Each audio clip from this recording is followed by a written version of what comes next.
তাহলে মহিলাদের দল কি আনন্দ পাচ্ছেন তো আপনারা সকলে? আনন্দ তো হচ্ছে বটেই, সত্যি বলতে দারুণ আনন্দ হচ্ছে। থাক না আর্য, আপনি আর আমাদেরকে কি বিরক্ত করবেন?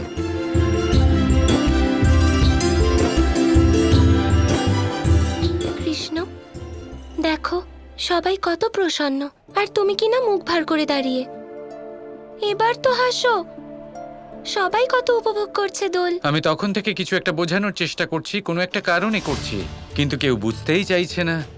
আর এবার আমি দোলের প্রতি যে উৎসাহ দেখছি, তাতে তো মনে হচ্ছে সুরক্ষার জন্য আমাকে নিয়ম বানাতে হবে এই দোলে। বাহ বাবা, তাহলে এবার তুমি দোলেও নিয়ম বানাবে? নিয়ম মানা হলে দোল খেলা হয় না। আমি তো তোমাকে অবশ্যই হাসাবো।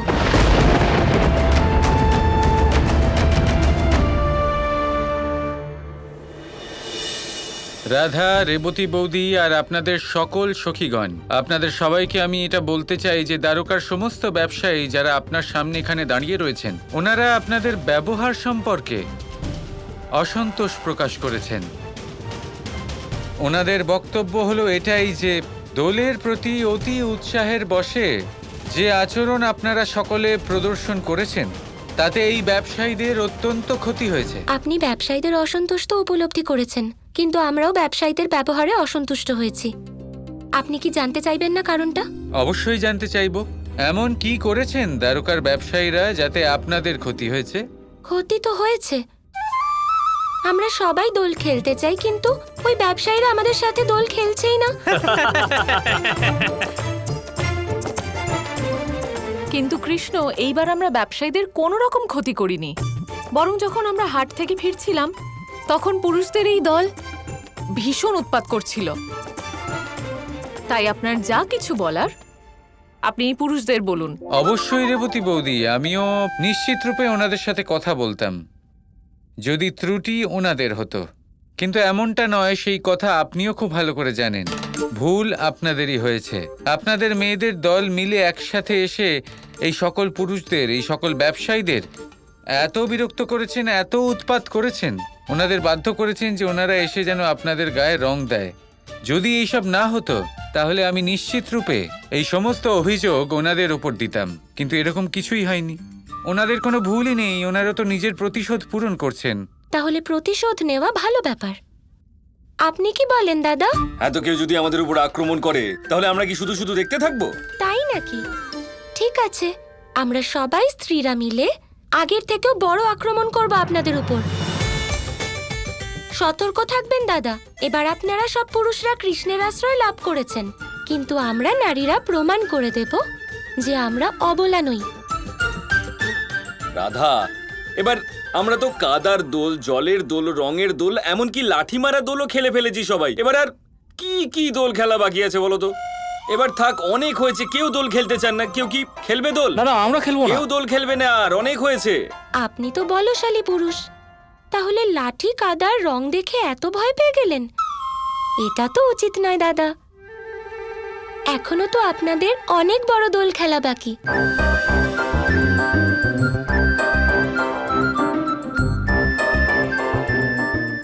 রাধা একদম ঠিক বলেছে।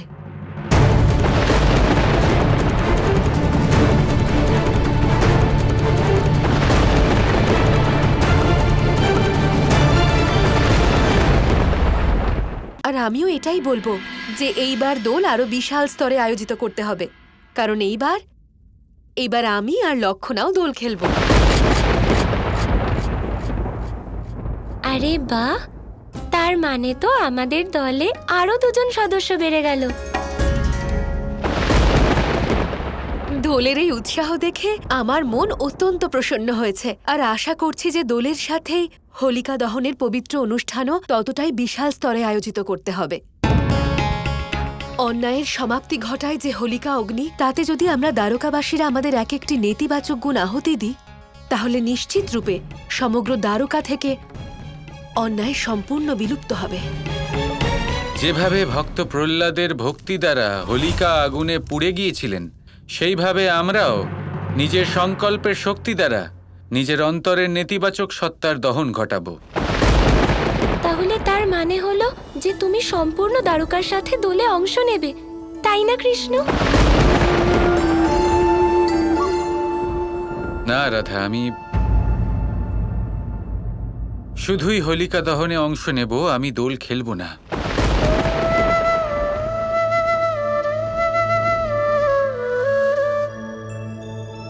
ঠিক আছে, তোমার যা ইচ্ছা। এটাও হতে পারে যে হোলিকা দহনের সময় তোমার দোল খেলার ইচ্ছেও হতে পারে। তাহলে যাওয়া যাক শ্রীরাধা, আমরা গিয়ে হোলিকা দহন অনুষ্ঠানের আয়োজনের ব্যবস্থা করি।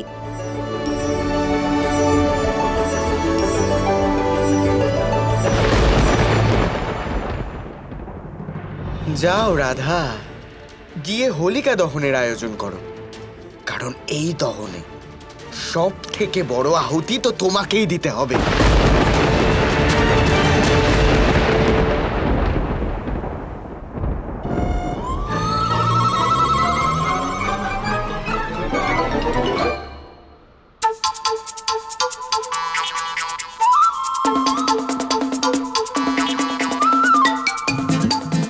এই কেমন আচরণ রাধা?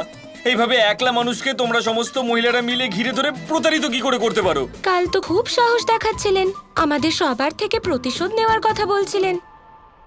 কি হলো, আজ ভয় পেয়ে গেলেন? ভয় আমি পেয়ে যাইনি। কি রাধা, তুমি কালকের ব্যাপার নিয়ে আজকেও ভেবে চলেছো? কালকের কথা তো পুরনো হয়ে গেছে না। আর দেখো, তোমরা সবাই তো দোলে কত উৎপাত করেছো, আমরা কি কিছু বলেছি? আমরা তো শুধুমাত্র তার প্রতিশোধ নিয়েছি। এবার তাতে অন্যায়টা কি আছে? দোল যখন, প্রতিশোধ তো নিতেই হবে, আর একটু ভয় থাকাও দরকার। আজ হোলিকা দহনের দিন, আর কাল দোলে আমি কৃষ্ণকে নিজের রঙে রাঙাতে চাই, আর আপনি আমায় সাহায্য করবেন। এটা তো হবে না রাধা। দেখো, আমি স্পষ্ট রূপে তোমাকে আগেও বলে দিয়েছি যে কানাই আর রাধার মধ্যে সবসময় আমিই ফেসেছি, আমিই মার খেয়েছি, তাই এবার আমি আর এসব কিছু করতে পারবো না। আপনার বিশ্বাস নেই আমার উপর? রাধা, তোমাকে বিশ্বাস করেই চিরকাল ফেসেছি আমি। দাদা, আচ্ছা চলো, ঠিক আছে, আমাকে এটা বলো যে তোমার কাছে কি প্রমাণ আছে যে আমি ফাঁসবো না? আপনি ধরে নিন আপনি একদম সুরক্ষিত। আপনার যদি একবারও মনে হয় যে আপনার উপর কোনো বিপদ আসতে পারে, তাহলে আপনি আমাকে সাহায্য করবেন। ঠিক আছে, তাহলে বলো কি করতে হবে আমায়। সেরকম কিছু না, শুধু আপনি কৃষ্ণকে মহলের বাইরে শিব মন্দিরে নিয়ে যাবেন, কিন্তু তা কেন? যাতে আমি ওর আর একটা বস্তু জোগাড় করতে পারি।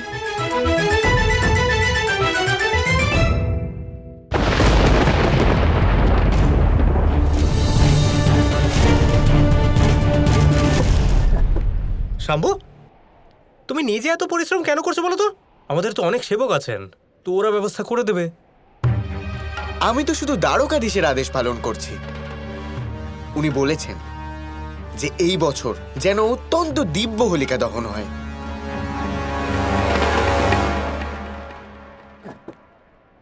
হ্যাঁ ভ্রাতা ঋষাদ, শাম্ভু একদম ঠিক বলেছে, আমাদেরও ওকে সাহায্য করা উচিত। হ্যাঁ নিশ্চয়ই। হ্যাঁ হ্যাঁ, কেন নয়, এসো তোমরাও আমাকে সাহায্য করো।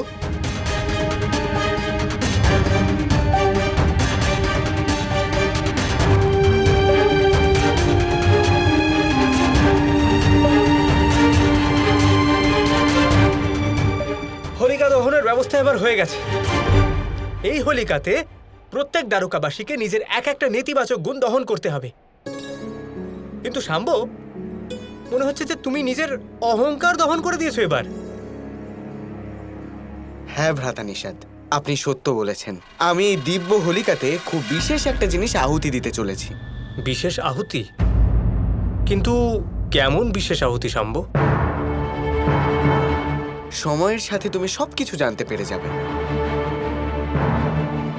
হ্যাঁ, আমি শুধু তোমাদের এইটুকু বলতে চাই যে এই যে আহুতি দেব, তা শুধু 1 বছর নয়, বরং তা যুগ যুগ ধরে মনে রাখা হবে।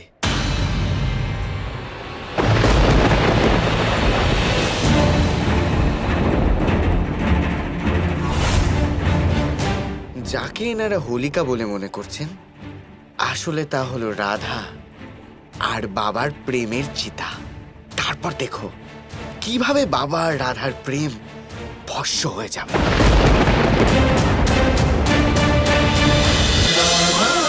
Krishna Krishna Krishna Krishna